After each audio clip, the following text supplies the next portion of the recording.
Last week, I talked about integrity, which is the first of 3 attributes on CTE's logo.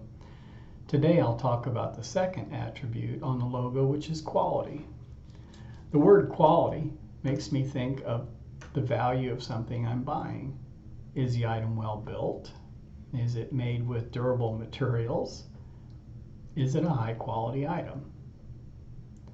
The word quality also makes me think of a descriptive term used about a person or an organization. Something like, Joe's a quality guy, or Purdue is a quality school. The word quality readily shifts from a noun to an adjective as we use it. I contend that the word quality in the CTE logo encompasses both the noun and the adjective aspects of the word. Of course, when you talk about a product CTE is manufacturing, there is no higher praise of that part or product than having our customers claim that the part is of very high quality. The use of quality in this case is a noun. I've also heard our customers state that CTE is a quality company. The noun is company and the adjective is quality. The word quality describes CTE. When our customers see our logo, we want them to identify with both high quality manufactured parts and a well-run quality company. In order for CTE to consistently manufacture products that are high quality, we must have an organization that is dedicated to and consistently striving to produce exceptional product. We can have the world's best quality department and procedures in place, but that doesn't ensure that we're going to make quality parts. Why? Because our planning, policies, and procedures don't make our products. People do. As I talked last week about each person impacting the overall integrity of CTE, every employee has an impact on the overall quality of the parts and associated documentation that we ship to our customers. It's so easy for me to slip into the attitude that the job I do doesn't really impact our customers' perception of CTE. There are many employees that don't directly participate in the manufacture of our product. However, there are many support functions throughout the plant that do impact the final product and the documentation that is sent to our customers. Then there are all the other employees that work to keep the plant running effectively and orderly, thus helping production to produce the parts in a timely fashion safely. Every person is important to maintain CTE in good standing with our customers so that they view us as a good quality supplier of high quality product. I believe God has given us some valuable wisdom in His Word when it comes to the way we should work. As Christ followers, we're called to a high standard of conduct in both our personal conduct and our work. In the book of Joshua, in chapter 1, the Lord spoke directly with Joshua about his job as the leader of the people. Moses had just died, and Joshua was taking over leading the people. And God talked straight with Joshua, and he told him how he was to live his life and how he was to lead his people. God wanted it done the right way, in a quality way. God expected much from Joshua and the people he was leading. Let's see what God told Joshua starting in verse 6 through verse 9. And it reads, "Be strong and courageous, because you will lead these people to inherit the land I swore to their ancestors to give them. be strong and very courageous. Be careful to obey all the law my servant Moses gave you. Do not turn from it to the right or to the left, that you may be successful wherever you go.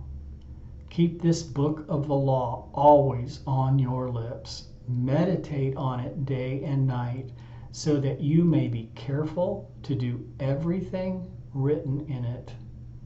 Then you will be prosperous and successful. Have I not commanded you? Be strong and courageous. Do not be afraid. Do not be discouraged, for the Lord your God will be with you wherever you go. The first thing that God says to Joshua is to be strong and courageous.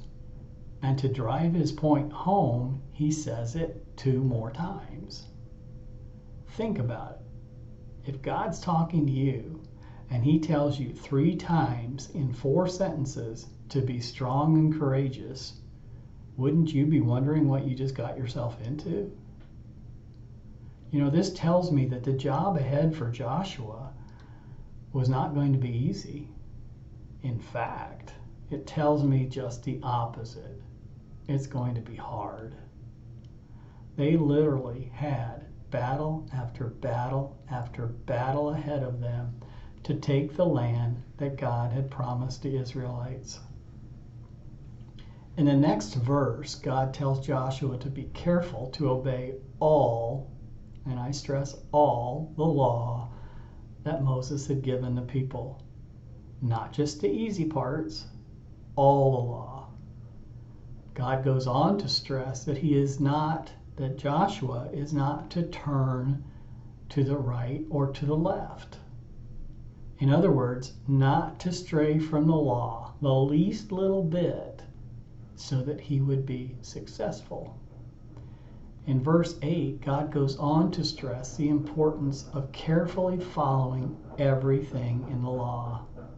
If Joshua does, then God tells him again that he would be prosperous and successful. God gave Joshua a job to do and very clear directions on how he wanted Joshua to go about performing that job. Simply put, God wanted Joshua to follow the law completely and consistently. No matter how difficult it might be, the law was Joshua's instruction manual. In the book of Titus, chapter 2, verses 6 through 8, Paul is writing to Titus to clarify how he should mentor the young men in his church. And it reads, "In the same way, encourage the young men to live wisely, and you yourself must be an example to them by doing good works of every kind. Let everything you do reflect the integrity and seriousness of your teaching. Teach the truth so that your teaching can't be criticized. Then those who oppose us will be ashamed and have nothing bad to say about us." Paul is telling Titus to lead those around him by example, the example being to consistently do good work of every kind with integrity as a Christ follower. Or, I think you could easily say, whatever you do, do it in a quality manner that honors God. In the book of Colossians in chapter 3, Paul is writing to the church in Colossae regarding the relationship between slaves and masters. Slaves in that time period were under contract to provide a service to the master or the boss the way the master wanted it done. They were not the property of the master the way we think of slavery from early American times. They had lives away from their masters. In essence, as employees of CTE, we are contracted to provide services the way CTE instructs us to. We're not that much different than the slaves in Paul's time. We just use the term employee rather than slave. Let's see what Paul says to the Christ-following slaves in his day.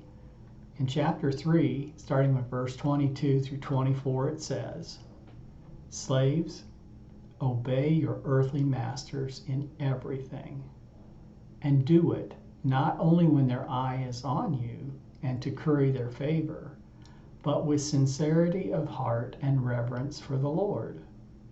Whatever you do, work at it with all your heart, as working for the Lord, not for human masters, since you know that you will receive an inheritance from the Lord as a reward. It is the Lord Christ you are serving." Paul is giving us very clear direction as Christ followers. We are to obey our work requirements as working for God first and your employer second. That we would be good, hard-working, quality employees, that we would do it with all our heart, serving the Lord and wanting the best for our employer.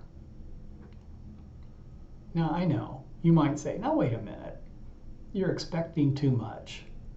What if my employer isn't fair? Or what if I'm being asked more than is possible? Well, let's go back to the story of Joshua for a second. God was telling Joshua to live and lead in a very specific manner. A manner that was all but impossible by man's standards. God knew that. He understood that. And that's why he told Joshua 3 times to be strong and courageous. And he went on and told him to rigorously follow all his laws. God knew it would only be possible for Joshua to live and lead the way God wanted him to if Joshua depended completely upon him. The only way we can consistently